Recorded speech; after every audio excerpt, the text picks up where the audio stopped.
اعوذ باللہ من الشیطان الرجیم بسم اللہ الرحمن الرحیم۔ امید ہے آپ سب خیریت سے ہوں گے۔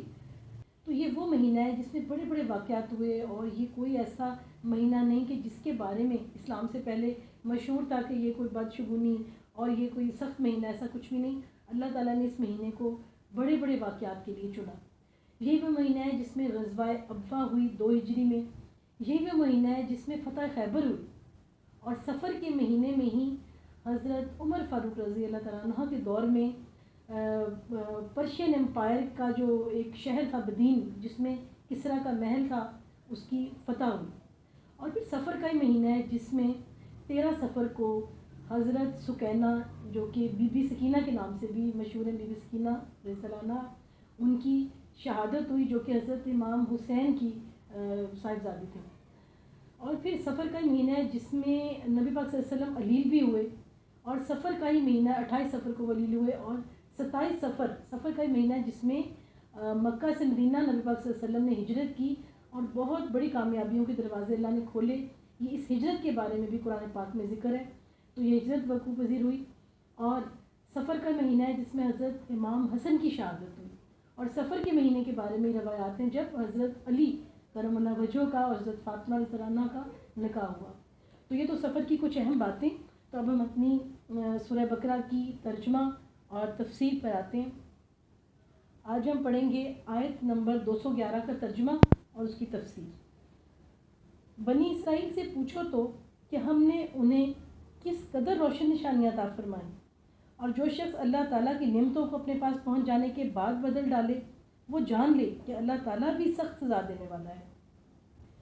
یہاں پر اللہ تعالیٰ نے اس سے پہلے آیات میں بتایا گیا ہے کہ کس کس دلیل کا آپ کو انتظار ہے، اور اتنی نبی پاک صلی اللہ علیہ وسلم نے دلائل دی ہیں، جو کہ اس وقت بھی جیوز اپنے مذہب پہ بہت زیادہ مضبوط تھے، آج بھی ہیں، اور اس زمانے میں بھی وہ اپنے ان کو یہ پتہ تھا اپنی کتابوں سے، اپنے کشف سے، ان کے علماء کو کہ نبی نے آنا ہے، کہ کوئی نبی آئے گا، اور اس کے باقاعدہ طور پر منتظر تھے، ایک تیاریاں تھیں۔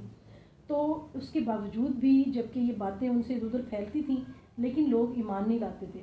پھر نبی پاک صلی اللہ علیہ وسلم نے یہ سب باتیں جو پچھلی کتابوں کی تھیں، وہ سب کی سب ان پر واضح کی، وہ نشانیاں بتائیں کہ جو آخری نبی کی تھیں اور جو ان میں موجود تھیں، لیکن لوگ جو ہے ان کو یہ زوم تھا، اور یہ اپنے وہ سسٹم کو قائم رکھنا چاہتے تھے۔ مکے کے سردار چاہتے ہی نہیں تھے کہ ہم کسی اور کی بات مانیں اور ہم اس کے زیر ہو جائیں، کیونکہ وہ اپنے اتنے تکبر کا شکار تھے کہ وہ اپنا سسٹم برقرار رکھنا چاہتے تھے، اور کسی دوسرے کی اطاعت یا کسی کو نبی مان لینا، اپنے سے بڑا مان لینا، ان کے غرور و تکبر کی نفی تھی۔ تو یہاں پر وہ اللہ تعالیٰ مثال دیتا ہے بنی اسرائیل کی، کہ بنی اسرائیل کو بھی کتنی نشانیاں دی گئی تھیں، لیکن جب انہوں نے نہیں مان لانا تھا تو وہ بار بار نئی نئی نشانیوں کے لیے کہتے تھے۔ حضرت موسیٰ علیہ السلام کو ید بیضا عطا کیا گیا کہ وہ اپنا ہاتھ اپنی بغل میں ڈالتے تھے، اور وہ ہاتھ روشن ہو جاتا تھا، کہ لوگوں کے پاس جو ہے وہ اللہ کا پیغام لے کر جائیں اور بتائیں کہ وہ اللہ کے نبی ہیں۔ ان کو عصا دیا گیا، عصا کو وہ پھینکتے تھے تو عصا بن جاتا تھا، اور جن لوگوں کو یہ شک تھا کہ یہ کوئی جادو نہ ہو، تو جادوگر بھی سجدے میں پڑ گئے تھے جب مقابلہ ہوا کہ یہ جادو نہیں، اس سے آگے کی کوئی چیز ہے۔ پھر بنی اسرائیل پر بادل کا سایہ کیا گیا، پھر بنی اسرائیل کو من و سلوہ دیا گیا، پھر بنی اسرائیل کو اس سے پہلے جب فرعون سے نجات دی گئی تو دریائے نیل میں دریا میں خشک راستہ بنا دیا گیا۔ تو اللہ تعالیٰ نے ان پر بار بار دلائل دیے، لیکن وہ بار بار کوئی نئے دلیل کی بات کرتے تھے، اور جنہوں نے ایمان نہیں لانا تھا وہ لگاتار نئے نئے دلائل کی باتیں کرتے رہے۔ تو یہاں مثال دی گئی ہے کہ کیا آپ اللہ تعالیٰ سے دلائل مانگتے رہیں گے؟ دراصل بات یہ ہے کہ ایسے لوگوں کی نیت ٹھیک نہیں ہے، ادروائز جو سچائی ہر طرف پھیلی ہے، ایک ایک پھول، ایک ایک بادل، غنچے دنیا کی پوری کائنات میں ہے، زندگی کے ہر واقعات میں ہے، زندگی اور موت میں ہے، تو یہ کیسے ہو سکتا ہے کہ ان کو کسی کے بتانے پر اتنی سی بات سمجھ نہ آئے؟ تو یہ وہ لوگ ہیں جو دراصل جو ہے ایمان والوں کو تنگ کر رہے ہیں، اور ان کی نیت ایمان لانے والی نہیں ہے۔ آیت نمبر 212۔ کافروں کے لیے دنیا کی زندگی خوب زینت دار کی گئی ہے، وہ ایمان والوں کی ہنسی مذاق کرتے ہیں، حالانکہ پرہیزگار لوگ قیامت کے دن ان سے اعلیٰ ہوں گے۔ اللہ تعالیٰ جسے چاہتا ہے بے حساب روزی دیتا ہے۔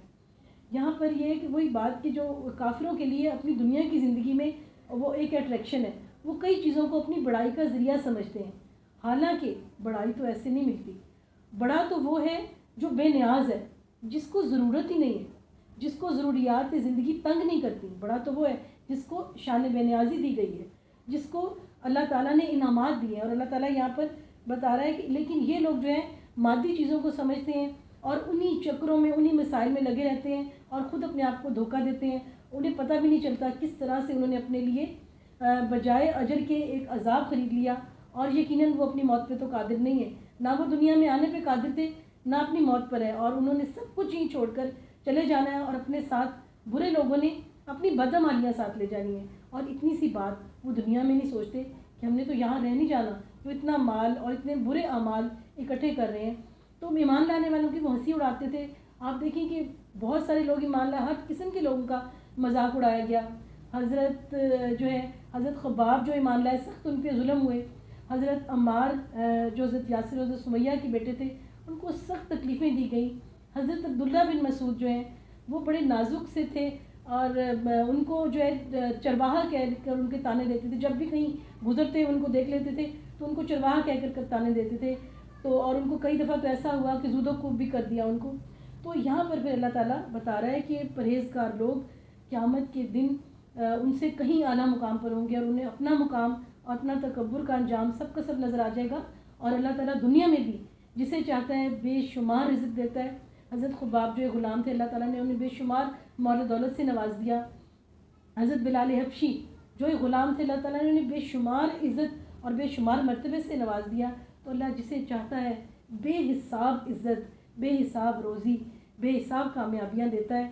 تو ہمارا کام یہ ہے کہ ہم اللہ تعالیٰ سے بے حساب اپنے اعمال میں بے حساب ہو جائیں، اپنے لوگوں کی راہ میں خرچ کرنے میں بے حساب ہو جائیں، اور نیکی جو ہے گن کے نہ کریں بلکہ ہر وقت ہم اللہ تعالیٰ کی رضا چاہیں. اور یہی وہ چیز ہے جس میں دنیا میں بھی عزت ہے اور آخرت میں بھی. ایک ایک حکم خدا کا ایسا ہے کہ وہی دنیا میں کامیابی ہے اور وہی آخرت میں کامیابی ہے. اور یقیناً اللہ تعالیٰ اپنی نوازشیں اپنے بندوں پر بے حساب کرتا ہے. تو آج کے لیے اجازت، انشاءاللہ نیکسٹ لیکچر میں آپ سے ملاقات ہوگی. اللہ حافظ.